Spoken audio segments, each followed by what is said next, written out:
Salut à tous! Aujourd'hui, petit tutoriel pour apprendre à faire du saucisson. Je plaisante.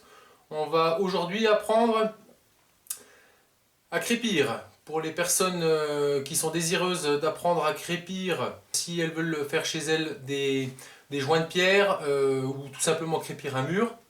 Alors je vais vous montrer une technique très simple et très propre pour apprendre à crépir à moindre coût.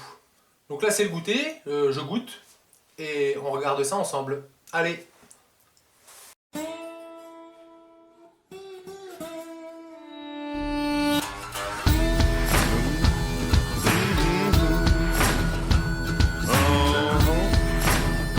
C'est vrai que c'est pas facile du tout.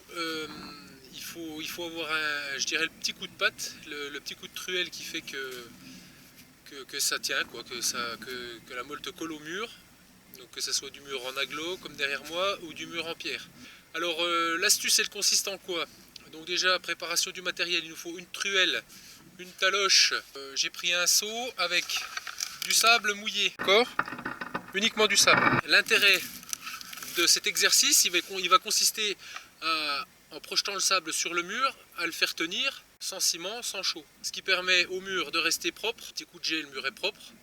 On gaspille pas de ciment, on ne fout pas du ciment partout. Et au pire, on perd 3 truelles de sable si on ne veut pas la ramasser. Je ne vais pas m'embêter à ramasser 3 truelles de sable. Il faut déjà apprendre donc, à choisir correctement sa truelle pour qu'elle tienne bien en main. Moi, j'ai cette truelle-là depuis que le copain m'a appris à maçonner, depuis qu'il m'a appris à crépir surtout. C'est la même truelle. Pareil, dites-le moi si je me trompe. De mémoire, ça doit être une truelle italienne. Mais bon, elle est juste bien à ma main. Petit geste pour le crépi, c'est comme si on mettait les gaz en moto. D'accord? Mais rapidement. Il ne faut pas y aller comme ça, des grands gestes ça sert à rien du tout, la plupart du temps ça tombe de la truelle. C'est des petits gestes rapides, bref, tac, tac, tac, et c'est comme ça qu'on arrive à faire tenir du sable mouillé sur un mur. Donc on en met une petite quantité sur la truelle et on vient projeter au coup de poignet sur le mur. D'accord? Donc on n'en prend pas trop au début et on vient projeter. Okay? Et après,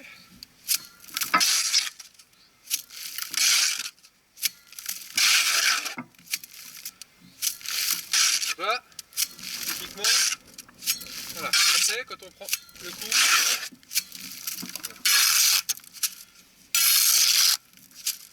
donc ça évite de mettre du ciment partout, on a un peu de sable qui tombe. Alors crépir c'est comme le vélo, une fois qu'on maîtrise, on n'oublie plus, c'est juste, là ça fait un moment que j'ai pas fait ça, de retrouver, voilà. Par petites tasses, jamais trop, voilà.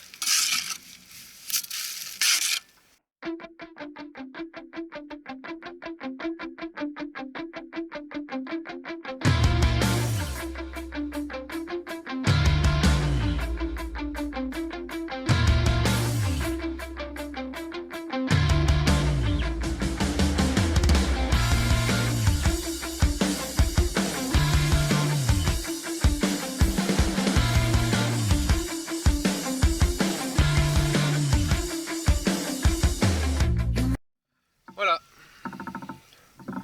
Donc c'est un excellent entraînement pour apprendre à crépir. Une fois que vous arrivez à faire tenir du sable mouillé sur un mur, normalement il n'y a pas de problème après pour crépir que de la chaux ou du ciment. Alors si certains parmi vous sont désireux d'apprendre à fabriquer des saucisses fumées ou des saucissons dans ce type-là, laissez-moi un petit commentaire en bas de la vidéo et je serai ravi de vous faire un petit film à ce sujet-là fin d'année.